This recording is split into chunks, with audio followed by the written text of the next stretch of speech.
A fan is listed at rupees 200 with a discount of 20%. What additional discount must be offered to the customer to bring the net price to 144? মানে বলছে 200 টাকায় একটা fan listed আছে, discount 20% দেওয়া হলো, আরো কত discount দিলে টোটাল সেই ফ্যানটার দাম এসে দাঁড়াবে 144 টাকা।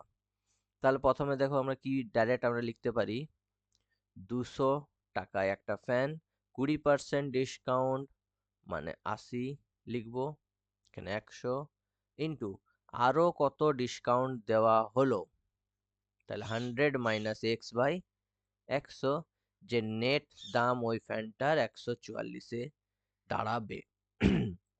তাহলে এবার কাটাকুটি করি, মানে একটা শূন্য একটা শূন্য, 2 দিয়ে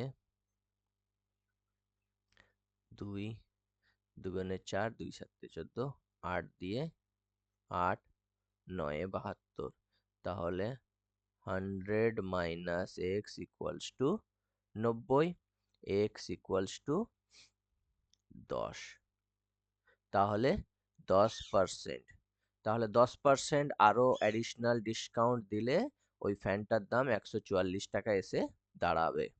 ঠিক আছে, সোজা ছিল।